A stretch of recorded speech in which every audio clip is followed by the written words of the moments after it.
चलो आते हैं नेक्स्ट क्वेश्चन में, दैट इज क्वेश्चन नंबर 11। तो देखो 11th में हमें फर्स्ट पॉइंट में क्या दिया है, sold goods to Messrs Vishal and company, जिसको गुड्स बेचा उसका नाम दिया है।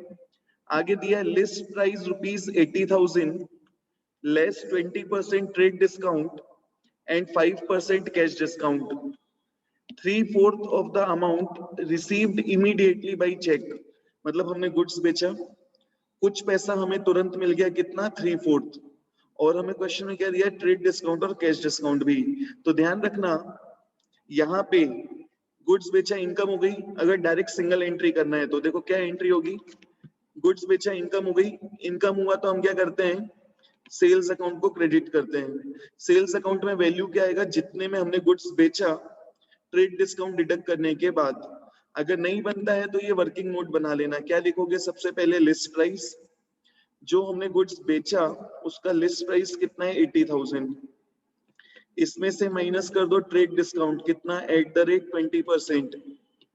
तो ट्रेड डिस्काउंट देखो कितना आएगा 16,000 रुपीज। इसका मतलब मेरे लिए सेल्स वैल्यू कितना है ₹64,000। हमारे लिए sale value is ₹64,000। I hope so सबको बन जाएगा। तो मेरी इनकम कितनी हो गई 64,000, सेल्स अकाउंट के सामने लिखना है 64,000 रुपीज। अब ध्यान देना हमें अमाउंट मिला है कितना, ओनली 3/4, तो हम इसको दो पार्ट्स में डिवाइड करेंगे। जितना मिल गया 3/4 और जो मिलना बाकी है डेट इज 1/4। जो मिलना बाकी है वो 1/4 और जो मिल गया वो 3/4। तो 64,000 का 3/4 कितना होता है, दिस इज इक्वल टू ₹48,000। तो 48,000 हमारा मिल गया अमाउंट और 1/4 अभी भी मिलना बाकी है, तो ड्यू है 1/4, कितना ₹16,000। तो जो ड्यू है उतने से हमारा डेटर बढ़ गया, ठीक है। और जो अमाउंट मिल गया उसमें हमने क्या दिया होगा, कैश डिस्काउंट। कितना हमने कैश डिस्काउंट दिया है 5%, तो 5% ऑफ 48,000 रुपीज, नॉट 64,000। तो इसका 5% आएगा 2,400 रुपए। इसका मतलब हमें कैश कितना मिला है या पैसा कितना मिला है 45,600। तो जो मिल गया वो मेरे पास पैसा आया, जितना हमने डिस्काउंट दिया वो कैश डिस्काउंट, डिस्काउंट अलाउड। तो देखो एंट्री क्या होगी, पैसा मिल गया चेक से मिला है तो बैंक में पैसा आया, bank account debit, bank account debit, कितना जितना अमाउंट मिल गया डेट इज 45,600, ठीक है। जो मिलना बाकी है डेटर, तो डेटर का नाम दिया हुआ है क्या, विशाल and company.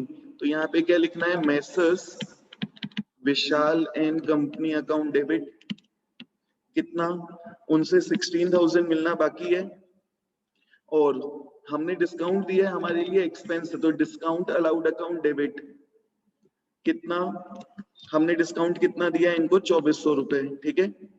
And cross verify करना है तो देखो क्या करना है, डेबिट और क्रेडिट का टोटल निकाल लेना, बराबर आना चाहिए। जिसको नहीं बना तुरंत माइक ऑन करो, पूछ लो वापस। इसको अपन 2 एंट्री में भी कर सकते थे। युगल पूछना है कुछ इसमें? सर यहाँ पे एक और बार एक्सप्लेन कर देंगे। देखो हमने गुड्स बेचा, उसका एमआरपी कितना है, एमआरपी मतलब लिस्ट प्राइस कितना है 80,000, ये कोई दिक्कत नहीं सर। फिर उस पे हमने क्या दिया, ट्रेड डिस्काउंट। ट्रेड डिस्काउंट किस वैल्यू पे होता है, लिस्ट प्राइस पे, कितना आया yes sir, 16,000। 16,000। Trade discount deduct करने के बाद जो वैल्यू आएगी this will be your sale value, कोई दिक्कत नहीं सर, ठीक है गुड्स सर। बेचा इनकम, सेल्स को क्या करना है क्रेडिट, ये आया समझ में? Yes sir. अब 64,000 में गुड्स बेचा है तो मुझे कस्टमर से 64,000 लेना है, या तो मिल गया या तो मिलना बाकी है। क्वेश्चन में क्या यस दिया है, सर। 3/4 अमाउंट मिल गया, मतलब 1/4 अभी मिलना बाकी है। तो ड्यू कितना हो गया 64,000 का 1/4 मतलब कितना ₹16,000। तो 16,000 से डेटर बढ़ेगा, 16,000 से विशाल इन कंपनी को बढ़ा दिया मैंने, ये आया समझ में? Yes sir. Increase in asset debit, Vishal in company को डेबिट कर दिया, बन जाएगा। Yes sir. 3/4 अमाउंट मिल गया मतलब कितना 48,000 रुपीज। तो जब हमें पैसा मिला हमने तुरंत क्या दिया, कैश डिस्काउंट, कितना 5%, 48,000 का 5% मतलब कितना 2,400। मतलब हमें पैसा कितना मिल गया 45,600 पैसा मिला है, चेक मिला है, चेक मिला मतलब बैंक अकाउंट डेबिट बनेगा ये, यस सर।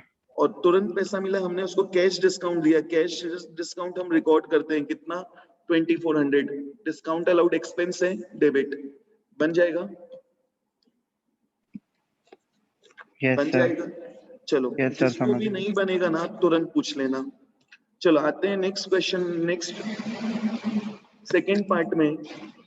इसका देखो बी वाला पार्ट क्या दिया है, purchase goods from Messrs ABC at ₹16,000 and sold half of these goods to Messrs PQR at 20% profit on sales। ठीक है, हमने गुड्स खरीदा एबीसी से और बेचा किसको, पीक्यूआर को। तो ध्यान देना ये दोनों अलग अलग ट्रांजेक्शन्स हैं, गुड्स खरीदा और बेचा दोनों इंटरकनेक्टेड हो ही नहीं सकता, तो इसको मर्ज करके मत लिखना। ठीक है, तो सबसे पहले अपन ने क्या किया, इसको नंबरिंग दिया बी पॉइंट।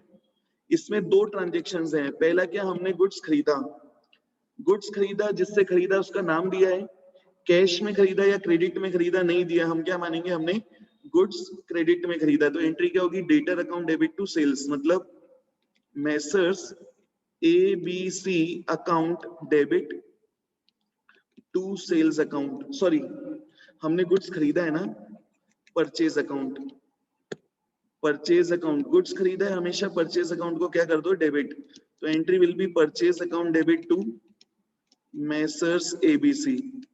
कितने में खरीदा गुड्स, ₹16,000 में। ठीक है, फिर हमने गुड्स बेचा है किसको, पीक्यूआर को, तो जिसको बेचा उसका नाम दिया है, कैश में बेचा या क्रेडिट में बेचा नहीं दिया, तो अपन क्या मानेंगे, हमने क्रेडिट में बेचा है। गुड्स बेचा इनकम, इनकम हुआ तो सेल्स, तो टू सेल्स अकाउंट, और डेबिट में क्या आएगा, उधार में बेचा तो डेटर, डेटर का नाम क्या है, मेसर्स पीक्यूआर। तो मैंने क्या किया, जो गुड्स खरीदा उसका हाफ, जो गुड्स खरीदा उसका हाफ 20% प्रॉफिट में बेचा है। तो ध्यान देना, सबसे पहले हमने क्या निकाला, जो गुड्स बेचा उसकी कॉस्ट कितनी है, तो मैंने कितने के गुड्स बेचे, 16,000 का हाफ, मतलब 8,000 रुपए के गुड्स, 8,000 रुपए के गुड्स मैंने बेच दिए। प्रॉफिट कितना है, profit is 20% on sale value, 20% of sales. ठीक है, तो देखो हमें तो सेल्स वैल्यू चाहिए, कैसा आएगा, we know that cost plus profit equals to sales. Cost कितना है, 8,000 रुपए, प्रॉफिट कितना है, सेल वैल्यू का 20%, सेल वैल्यू नहीं मालूम, लेट इट बी एक्स, तो प्रॉफिट कितना हो गया 0.2x, मतलब 20% ऑफ सेल्स। अब इसको सोल्व करोगे तो देखो कितना आएगा, x इक्वल्स टू आएगा 10,000 रुपीज। सोल्व करोगे तो x की वैल्यू कितनी आएगी, 10,000, x हमारा क्या है, सेल्स, तो यहाँ पे वैल्यू कितनी आएगी, 10,000 रुपीज। आई होप सो ये भी सबको बन जाएगा। ठीक है, आते हैं थर्ड पॉइंट में। एक्सक्यूज मी सर, हाँ, तो उसमें प्रॉफिट ऐड नहीं करेंगे किसमें, तो उसकी वैल्यू में, तो फिर उसके बाद जो उसका प्रॉफिट नहीं अरे हमें सेल वैल्यू चाहिए ना, तो सेल वैल्यू x है, सेल्स आ गया। गुड्स बेचा, Yes, हम sir. किस वैल्यू पे रिकॉर्ड करते हैं, सेल वैल्यू पे, तो गुड्स की सेल वैल्यू 10,000 रुपए, तो मेरी इनकम कितनी 10,000, कस्टमर से लेना कितना है 10,000, समझ में आया। आ गया, यस सर। चलो प्रॉफिट इसमें ऐड होके ही लिखा है, ये कॉस्ट 8,000 थी, प्रॉफिट कितना 2,000, सेल वैल्यू कितना 10,000। चलो नेक्स्ट, आदिश बताएगा थर्ड वाला, सी पॉइंट, सी का first, received a cheque from messrs PQR, बोल। Sir bank account debited to, देखो मैंने अगर याद हो तो बोला था, थोड़े दिन के बाद तुम लोग को मैं ट्रांजेक्शन दूंगा, अपने आप एंट्री बनेगी, पैसा मिला, चेक मिला, बैंक अकाउंट डेबिट, किससे मिला, टू मेसर्स पीक्यूआर, जिससे मिला उसको क्रेडिट कर दो, कितना 12,000। मैंने उसको कोई डिस्काउंट दिया क्या, ऐसा कुछ दिया हुआ नहीं है। मेसेस पीक्यूआर कौन था, देखा जाए तो मेसेस पीक्यूआर हमारा कौन है, इस क्वेश्चन के अकॉर्डिंगली मत जाना, क्यों, क्योंकि ये क्वेश्चन इंटरकनेक्टेड नहीं है, ये अलग अलग वैल्यूज दी हुई है। तो मेसेस पीक्यूआर कौन होगा, मेरा कस्टमर, डेटर, डेटर हमें पैसे दे रहे हैं। ठीक है, चलो सेकेंड पार्ट, इसको सेकेंड पार्ट कौन बताएगा, Vartika, Vartika second part, bank intimated, intimated मतलब होता है informed that messrs PQR cheque return unpaid, मतलब मेसेज पीक्यूआर से ये जो चेक मिला था ये चेक क्या हो गया, बाउंस हो गया। बैंक ने इन्फॉर्म किया है मैसेज पीक्यूआर से जो चेक मिला था वो बाउंस हो गया। वर्तिका इसकी एंट्री बताना है। सर मुझे नहीं पता। एक मुक्का मार अपने आप को। सिर्फ बाउंस हो गया चेक। हाँ, जो मैसेज सर पीक्यूआर से चेक मिला वो बाउंस हो गया। सर तो मिस चल युगल बताएगा। युगल नो सर। नहीं। आदिश बताएगा। सर मैसेज PQR अकाउंट फिर से डेबिट हो जाएगा। देखो हमने जब चेक मिला था क्या मान लिया, बैंक में पैसा आ गया तो बैंक का बैलेंस बढ़ा दिया और डेटर का बैलेंस कम कर दिया, और जैसे ही ये चेक बाउंस हो गया मतलब पैसा नहीं आया तो हमें बैंक का बैलेंस वापस कम करना है, तो बैंक अकाउंट को क्रेडिट करना है और मैसेज पीक्यूआर हमारा वापस क्या बन गया, डेटर। तो Messrs PQR account debit to bank account कितना, ₹12,000 बन जाएगा सबको। युगल, यस सर बन यस सर। जाएगा। वर्तिका, अगर याद हो मैंने बताया था जब भी चेक बाउंस हुआ तो चेक मिला था उसकी एंट्री को रिवर्स कर देना, ठीक है। हमें चेक मिला, हमने डिस्काउंट नहीं दिया, अगर यहाँ डिस्काउंट दिया होता तो डिस्काउंट अलाउड को भी मैं रिवर्स करता, ध्यान रखना। चलो आते हैं नेक्स्ट पॉइंट में। नेक्स्ट पॉइंट कौन बताएगा, Yogita. Rent outstanding ₹3,000, D point. Rent account to outstanding. देखो रेंट आउटस्टैंडिंग का मतलब रेंट पे करना बाकी है, पे करना बाकी है मतलब लाइबिलिटी। किस महीने का रेंट, प्रीवियस ईयर या किस ईयर का रेंट, प्रीवियस ईयर या current year, this is not given. तो हम क्या मानेंगे, rent is payable for current month, मतलब benefit is received in current month, मतलब एक्सपेंस हो गया। एक्सपेंस हो गया तो एक्सपेंस को क्या करते हैं, डेबिट। एक्सपेंस का नाम रेंट अकाउंट, तो entry will B rent account debit. पे नहीं किया, पे करना बाकी है, लाइबिलिटी बढ़ गई, लाइबिलिटी का नाम outstanding rent, increase in liability credit, कितना, ₹3,000। अगर किसी को कोई एंट्री नहीं समझी तुरंत इंटरप्ट करके पूछ सकते हो, ध्यान रखना। चलो आते हैं नेक्स्ट पॉइंट। नेक्स्ट पॉइंट देखो क्या दिया है, नेक्स्ट पॉइंट में देखो हमें क्या दिया है, salary paid for the next month ₹1,500। Yogita इसकी एंट्री बतानी है। Salary paid for next month ₹1500। Yogita cash account, क्या चीज, cash account cash account. Debit to salary account. सोच समझ के बोलो, मैंने क्या लिखा है, पेड। जब भी हमने पे किया पैसा आया कि गया, गया, गया तो कैश अकाउंट को क्या करना है, क्रेडिट। क्रेडिट। किस चीज के लिए पे किया है, सैलरी। किस ईयर का, करेंट ईयर का, प्रीवियस ईयर का कि नेक्स्ट ईयर का, नेक्स्ट मंथ का। नेक्स्ट मंथ, मतलब ये करेंट ईयर का एक्सपेंस नहीं है, अभी बेनिफिट मिला नहीं, मिलना बाकी है, तो this is not your expense.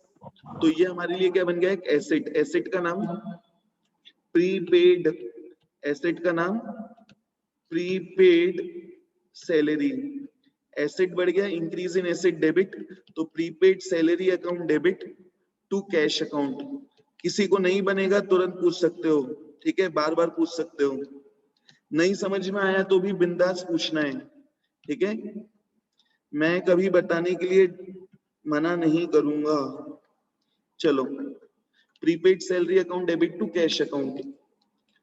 Next, अब ये बताएगी यशी, ध्यान से सुनना, ये ट्रांजेक्शन हमने नहीं किया है, बट अगर तुम्हें इतने दिन में अकाउंटिंग सीखी है तो ये भी बन जाएगा। Paid to Vishal and company on behalf of small and company ₹5,000। मैं फिर से रीड कर रहा हूं, ध्यान से सुनना। Paid to Vishal and company on behalf of small and company. Yashi बता। So Mesa's small account debit to cash account. देखो हमने पे किया मतलब मेरे पास से क्या गया, कैश। सिंपली याद रखना, हमने पे किया मेरे पास से क्या गया, कैश। तो सिंपली टू कैश अकाउंट को क्या कर दो, क्रेडिट। चेक से पे किया तो बैंक आएगा, ठीक है। तो टू कैश किसको पे किया है, विशाल एंड कंपनी को, but on behalf of small and company. Logically सोच के देखो, मुझे किसे देना है, स्मॉल एंड कंपनी को, ठीक है। मुझे पे किसको करना है, स्मॉल एंड कंपनी को। मैंने अभी किसको पैसे दिए, विशाल एंड कंपनी को, और बोला आप जाके किसे दे देना, स्मॉल एंड कंपनी में। तो लॉजिकली देखा जाए तो मेरी लाइबिलिटी खत्म, लाइबिलिटी खत्म, लाइबिलिटी का नाम स्मॉल एंड कंपनी। तो अगर सिंगल एंट्री पास करनी है तो सिंगल एंट्री क्या होगी, स्मॉल एंड कंपनी, लाइबिलिटी खत्म, decrease in liability, debit, small and company account debit 5000, मेरे पास से क्या गया, कैश। इसमें विशाल एंड कंपनी आएगा ही नहीं। हाँ, बट अगर तुम्हें दो एंट्री करना है तो देखो दो एंट्री कैसे हो सकती है। पहले मैंने पे किसको किया, विशाल एंड कंपनी को पे किया, मेरे पास से क्या गया, पैसा, तो टू कैश किसको दिया, विशाल एंड कंपनी को, तो विशाल एंड कंपनी को क्या कर दो, डेबिट 5000 रुपीज। अब विशाल एंड कंपनी किसको पे करेगा, स्मॉल एंड कंपनी को। हम ये मान रहे हैं उन्होंने पे कर दिया, तो जैसे ही Vishal and company small and company को पे करेगा, हमारी लाइबिलिटी खत्म, लाइबिलिटी का नाम small and company account, liability खत्म, small and company account debit, और मेरे पास से एक एसेट गया, एसेट का नाम विशाल एंड कंपनी, तो to Vishal and company account, ठीक है। कितना, 5000। तो तुम चाहो तो ये दो एंट्री कर सकते हो अलग अलग, इन दोनों को मर्ज करोगे ना तो यही एंट्री बनेगी, small and company to cash. I hope so सबको बन जाएगा। ये एक नया टाइप का ट्रांजेक्शन था, ध्यान रखना, paid to someone, someone else for someone, ये याद रखना, ठीक है। बन जाएगा सबको ये? डाउट है, you can ask your doubts.